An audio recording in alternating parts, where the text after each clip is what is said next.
essa empresa CIM, que eles estão falando aí, que foi a empresa que foi lesionada aí pela operação, por que existe essa empresa? Então vamos fazer aqui de uma maneira diferente. Eu tenho aqui o Banco Central.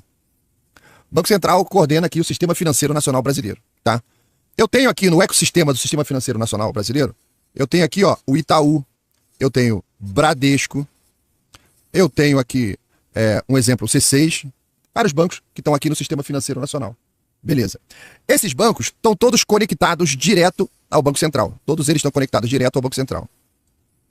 Por que eles estão conectados diretamente ao Banco Central? Porque esses bancos, eles possuem infraestrutura, pessoal, equipes, departamentos com centenas de pessoas para cumprir toda a grade de critérios que o Banco Central cria para qualquer um que queira participar do Sistema Financeiro Nacional. Então você tem aqui uma pletora de requisitos para você fazer parte do Banco Central, tá? Então, por exemplo, aqui dentro do Banco Central, você tem, deixa eu ver, tá no cantinho ali, né? Você tem aqui dentro do Banco Central, você tem o Sistema de Pagamentos Brasileiro, tá? Que é uma integração que o Banco Central tem para liquidação de TED, de DOC, de transferência. Isso aqui é um sistema específico do Banco Central. Para qualquer banco se conectar nesse sistema aqui, tem uma série de requisitos aqui no caminho. Você tem no Banco Central o sistema de transferência de reserva. Cara, eu já trabalhei com isso. Eu fui o responsável técnico de conexão com o Banco Central, entre a Agência de Fomento do Rio de Janeiro e o Banco Central. Eu tive que ir lá no Banco Central, me cadastrar, tive que ir lá entregar um monte de documento para fazer, para ser o responsável pela troca de informações entre aquele banco que estava surgindo, que era a Agência de Fomento, e o Banco Central. Então, eu tive que me cadastrar, eu tive que estudar, eu tive que implantar os sistemas para poder fazer essa comunicação que eu vou explicar para vocês. Por uma coincidência dessa do universo, o problema que deu ontem foi justamente num setor que eu já trabalhei. Então, você tem aqui, ó, você tem dentro do Banco Central também a COMP, que é a centralizadora de compensação de cheques. Você tem a SCR, são todos sistemas, cara. Porque você pode ser um banco aqui que só utiliza um sistema. Você é um outro banco que utiliza 2 sistemas. Você pode ser um banco que utiliza todos os sistemas do Bacen. E tem mais, tá? O SR é o Sistema de Informações de Crédito. Você tem, que eu mais usava lá, que eu mais fazia, me dava um trabalho igual um cavalo trabalhando lá para mandar informações para a COSIF. A COSIF, meu Deus, que era o Sistema de Demonstrações Financeiras e Contábeis lá do Bacen. Você tem lá também no Bacen, que mais memória. Você tem o DIMOF, você tem além do DIMOF, você tem o DME, outros sistemas, né, como são obrigações fiscais tributárias. Você tem o serviço de mensageria do Bacen, que é o RSFN, que é a Rede de Sistema do Financeira Nacional. Você tem um sistema aqui que é conhecido de todos vocês, que é o sistema Pix. Você tem o CCS, nem precisa explicar o que é Pix também, o cadastro de cliente do sistema financeiro, e por aí vai. Eu acho que o último que ficou faltando ali foi o PLD, acho que é o PLD, que é o de prevenção de lavagem de dinheiro, que é o mais moderninho que eles têm lá. Então, todos isso aqui são sistemas que existem no Banco Central, estão disponíveis aí para você conectar se você for uma empresa do mercado financeiro. Aí o que acontece? Imagina o seguinte, surge aqui do lado de cá uma cooperativa de crédito. Surge aqui do lado de cá uma fintech. Ó, surge uma cooperativa de crédito e uma fintech. Cara, essas empresas não têm 400 funcionários para poder atender todos os requisitos que o Banco Central pede, tá? Não tem como você ter, porque, lembra, a coisa aqui é tão protegida que em alguns sistemas desses que você quer adentrar, tá? O Bacen exige que as instituições passem através desses sistemas. Então, você tem que comprar, em vários desses sistemas, você tem que ter equipamentos homologados. Equipamentos aqui que sejam conhecidos e homologados. Não é qualquer equipamento, não. Tem que ser aquele equipamento específico daquela empresa, daquela versão, tá? Você tem o Hardware Security Module deles lá para armazenamento de certificado de segurança. Você tem a parte aqui de segurança dos certificados. Você tem que manter o seu pessoal técnico capacitado, atualizado, com todos os cursos que o Bacen pede, todas as certificações. Você tem que ter sistema de segurança. Você tem que ter o pessoal interno de desenvolvimento de software que sejam relativos a essas conexões para conectar aqui nos padrões, nos formatos. Isso aqui muda também, né? Então você tem que ter equipe de desenvolvimento para ficar fazendo essas alterações o tempo todo. Você tem que desenvolver, você tem que fazer teste de ambiente, você tem que homologar, você tem que garantir a manutenção constante, tem que ter equipe 24/7. Então, isso sem falar na parte de rede, de todas as transmissões, de tudo que acontece. Então, por que essas empresas, elas chegam no meio do caminho e encontram essa empresa que está no noticiário aí, chamada CIM? o que é essa tal de CIM, que está aqui no meio do caminho, entre o Banco Central, os sistemas que fazem parte do Banco Central, tá? E porque, ó, Itaú, Bradesco, C6, a galera vai direto lá, porque aqui tem 400 pessoas, 500 pessoas, 300 pessoas trabalhando com isso. A cooperativa não tem como fazer, a fintech não tem como fazer. Então você encontra aqui no meio do caminho uma empresa como a CIM Software, você tem uma outra empresa chamada Matera, você tem a Sinqia, você tem a Topazio, você tem a Cedro, tem várias outras empresas que estão habilitadas junto ao Banco Central para fazer o serviço de gateway. Ela vai aqui no meio do caminho e fala, olha, você que é pequenininho, tá? Eu vou permitir que você faça uma operação junto ao Banco Central, porque você me contrata, eu cumpro todas essas obrigações que eles estão pedindo aqui, tá? Você não precisa contratar, você não precisa ter gente, você não vai precisar ter equipamento, equipe de desenvolvimento, você não vai precisar nada disso, tá? Então, me contrata que eu faço essa intermediação para você. A cooperativa vem aqui e contrata, a fintech vem aqui e contrata a empresa, tá? E essa empresa cadastra essas pequenas empresas no Banco Central. Vocês sabem que nos últimos anos surgiram aí um monte de cooperativa que empresta dinheiro, empresa pequenininha, um monte de gente aí fazendo operações de empréstimo. E você fala, caramba, é pequenininha, né? Miudinha e já está conectado no sistema financeiro, interessante e tal, beleza. Então isso é feito através dessas empresas. Só que para isso acontecer, quando você faz o cadastro, lembra que eu falei que eu tenho um sistema de chaves aqui, sistema de chaves do Banco Central, tá? Onde você vai ter toda a parte criptográfica. Essa CIM, ela tem a sua chave criptográfica lá com o Banco Central, tá? E ela, como ela faz a intermediação dessas empresas com o Banco Central, ela recebe aqui, ó, ela pega essa empresa, tem a sua chave, tá? E essa empresa também tem a sua chave junto ao Banco Central, tá? E essa CIM também tem a sua chave. Como ela vai ser o intermediário, esta empresa aqui, ela fica com uma cópia das chaves, né, privadas aqui da cooperativa, e ela tem uma chave, tá? Da chave da fintech que se credenciou junto ao Banco Central. Então esse intermediário, lembra, quando ela conversa com o Banco Central, ela usa tanto a chave dela quanto a chave dos seus clientes. Quantos clientes ela tiver, ela vai ter a chave de todo mundo. É como se ela tivesse o usuário e senha, né, do seu banco, da sua conta, para poder fazer transação para você, tá? Ou seja, essa CIM, quando conversa com o Banco Central, ela carrega as chaves para poder fazer a transação e o Banco Central aceita, porque é uma chave de uma empresa que está cadastrada aqui, ela vem junto com a chave da CIM, então tá tudo regular, tá tudo ok. Aí vem a segunda parte, que é o seguinte, o Banco Central, né, vou pegar até uma outra caneta aqui, o que ela tem? Quando essa empresa foi cadastrada lá, cada uma dessas empresas aqui tem dentro do Banco Central uma conta corrente lá dentro do Banco Central. Eu tenho a do Itaú, eu tenho a do Bradesco e eu tenho do C6 aqui. Existe uma conta corrente lá dentro do Banco Central para cada uma dessas empresas, tá? Cooperativa também tem, a fintech tem, todo mundo tem a conta lá dentro do Banco Central, tá? Então o que aconteceu na fraude de ontem, no evento que aconteceu ontem foi o seguinte, ninguém invadiu a cooperativa, ninguém invadiu a fintech, tá? Ninguém invadiu o Banco Central. A notícia está sendo dada de maneira errada. Ninguém invadiu o Banco Central. O Banco Central não foi invadido. O que aconteceu aqui foi o seguinte, conseguiram acesso a essa empresa, tá? Utilizando essas chaves, conseguiram acesso a essas credenciais, eles entregaram aqui dentro do sistema, aqui ó, eles entregaram aqui nesse ponto, tá?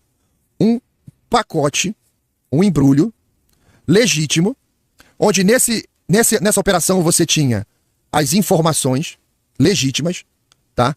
Você tinha as informações de origem legítimas, as informações de destino legítimas, uma operação absolutamente legítima, mas construída do lado de fora, aqui, pela galera do mal. Daqui a pouco eu entro nesse critério, quem foi que fez isso. Construíram de maneira legítima esta operação. Essa operação transitou para o Banco Central, tá? Entrou no sistema que tinha que entrar, seja lá o que for, pegou dinheiro. Porque quando você manda uma operação dessa aqui, você está fazendo uma transferência de dinheiro para origem e destino, tá? Então ele pegou dinheiro dessas contas que tem lá do Banco Central, operação legítima, e mandou transferir de um lugar para outro. Só que essa transferência de um lugar para outro continua sendo uma transferência dentro das contas do Banco Central. Lá dentro, operação legítima entrou e você falou, ó, tira 10 milhões daqui, passa para cá, tira 10 milhões daqui, passa para cá, tira 15 milhões daqui, passa para cá, tira 80 milhões daqui, passa para cá, tira... Foram misturando aqui, fazendo essas operações ilegítimas, mas dentro de um sistema legítimo. Tudo que chegava aqui atendia todos os requisitos para fazer essa transferência. Tudo aqui foi legítimo. Tanto que o Banco Central disparou os mecanismos de estorno dessas operações, tá? Mas a gente não sabe, essas informações são todas incompletas, né? Mas a informação que chegou pra gente de noite é que estavam fazendo transferência para compra de bitcoins. Aí eu vou olhar pro chat agora e perguntar. Para vocês que olharam a explicação desde o começo, vocês entenderam o que aconteceu? O ataque se deu aqui. Conseguiu as credenciais aqui da empresa. Pegou a chave. Construiu uma operação legal, correta, mas não legítima. E isso entrou no Sistema Financeiro Nacional, isso entrou lá no Bacen, no seu sistema correspondente, seja lá qual for, tá? Mas chegou pro Bacen tudo legítimo. Esse é o tipo de operação muito difícil do próprio Bacen detectar, porque ela é uma operação legítima. É legítima. Tá? Ok? Beleza. Agora vamos para a próxima fase, que é o seguinte. Aí o dinheiro está nas contas. Chegou naquela conta do Banco Central, aquilo vai cair na conta das pessoas que está dentro do banco. Então, quando acontece aquela movimentação, lembra assim, eu vou pegar um exemplo aqui, vou pensar o exemplo do C6, né? Do C6 aqui. O C6, quando terminou todas aquelas operações, o C6 tem as suas contas correntes dos seus clientes dentro da empresa lá. Quando é feita essa operação no Banco Central, e você tem um retorno, deixa eu botar o Banco Central do lado de cá, quando essa operação aconteceu, né, aí o dinheiro caiu lá na continha de alguém do C6. O outro dinheiro da fraude caiu na outra continha de alguém, lá do Bradesco, do Itaú, caiu na conta corrente normal, que nem você tem em casa. O resultado dessa fraude, depois que ela aconteceu, depois que ela passou por tudo aquilo que a gente mostrou aqui, depois que ela rolou de uma conta para outra, ela foi bater de volta e ela cai lá na conta corrente de alguém. Esse alguém tem CPF, tem CNPJ, pode ser falso, mas tem. Você tem como rastrear isso tudo aqui. Mas está parado ali. Lembra? Tudo que aconteceu aqui é 100% rastreável, tá? Em que momento ele deixa de ser rastreado? Se nesse momento o dinheiro sai daqui e vira grana viva, alguém sacou essa grana em algum lugar, virou dinheiro, aí você perde o controle. Ou seja, quando gira dinheiro vivo, aí você não tem mais como saber para onde que foi. Agora, esse dinheiro parado na conta, se ele é Pix, você continua rastreando. Aí vem aquela questão, e se ele vira Bitcoin? Que foi o que está levantado. Bom, se ele vira Bitcoin, ele vai chegar na exchange de Bitcoin lá. Vai chegar na exchange. Ou vai fazer muito mais difícil, você pode converter para Bitcoin por peer-to-peer, mas muito mais difícil, isso aqui é uma outra coisa. Pela quantidade de dinheiro, muito mais difícil. Então, Bitcoin, quando chega aqui, seja lá quantas operações foram, esse cara teve que procurar uma exchange. Se ele procurou uma exchange. Então, é tudo meio supositório, como diria um amigo meu. É tudo meio supositório.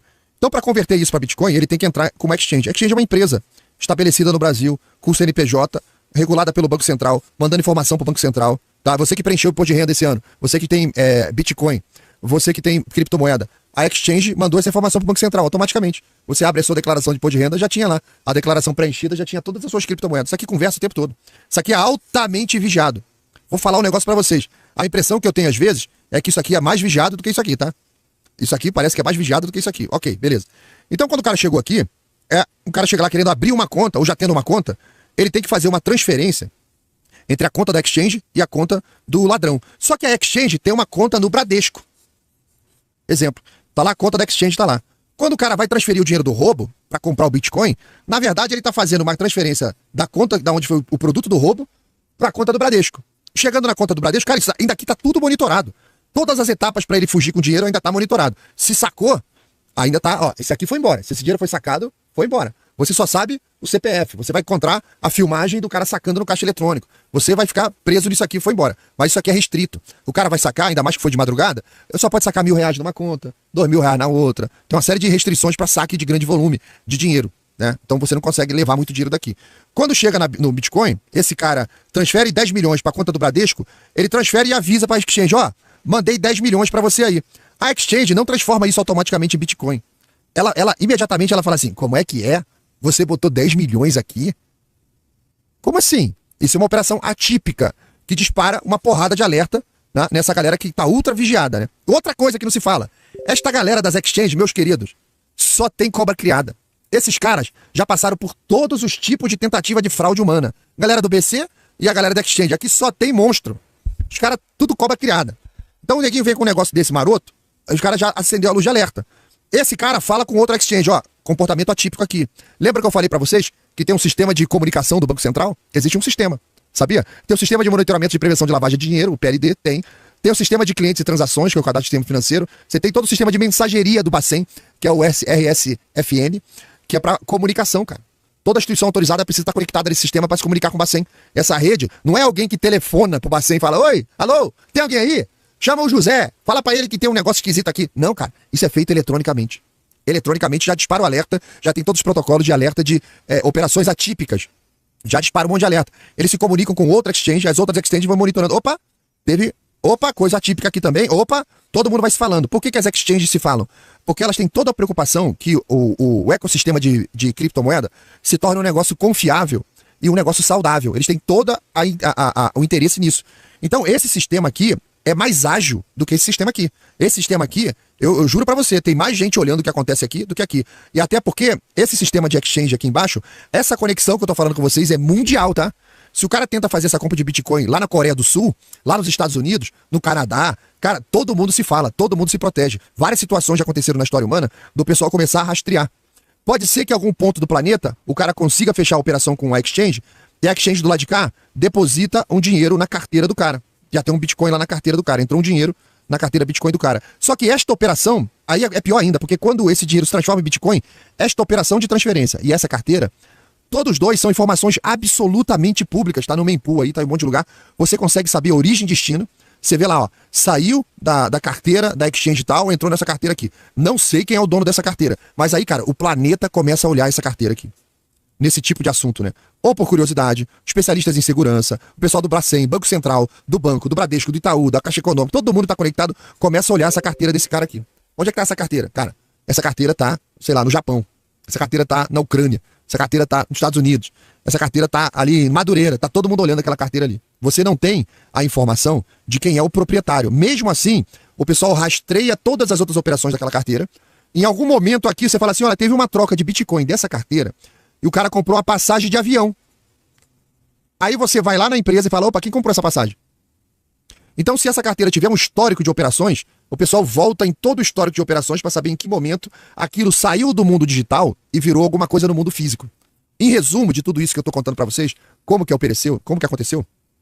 No meu modo de ver aqui, cara, é a operação mais burra que eu já vi na minha vida. Porque o cara, para hackear esse sistema, ele tem que ser bom nisso aqui, ele tem que entender como isso funciona. Mas aí, o cara, para ser bom o suficiente para fraudar isso aqui, ele também tem que saber que tudo isso que ele fez é rastreável. Tudo isso é rastreável. Isso aqui é inescapável. Você vai saber tudo que aconteceu, para onde que tudo andou. Tá? Então, você vem com a próxima pergunta. Peraí. O cara que fez isso aqui tem que ser um gênio? Não, ele tem que ter conseguido essa chave e tem que saber como que monta isso aqui. Isso aqui não é sinal de genialidade. Pode ser um inside information, algum ex-funcionário daqui puto, tá? Pode ser alguém do próprio governo. A minha suspeita, tá? Pode ser alguém de dentro do BC, que facilitou, ajudou. Pode ser alguém dentro da empresa, que ajudou, que facilitou, tá? Mas dificilmente alguém de fora, porque isso teve que acontecer dentro da rede da CIM. A minha suspeita que eu tenho nisso aqui é que alguém tá querendo, não tenho nenhuma evidência disso, alguém tá querendo levar para o público a informação de que o final disso tudo aqui virou Bitcoin. Um exemplo. E ao virar Bitcoin, Bitcoin é o dinheiro do crime. Então eu acho que isso aqui tudo, de tão burro que é, porque o cara não tem como ser inteligente para fazer essa fraude e ser burro para saber que isso não vai ter consequência, o pessoal não vai te rastrear e vai pegar esse dinheiro de volta. Tá? Porque 99% do trajeto é eletrônico, tudo rastreável, 1% você pode sacar o dinheiro que tem limite de saque. Então isso aqui tudo me cheira a uma false flag para regulação de Bitcoin.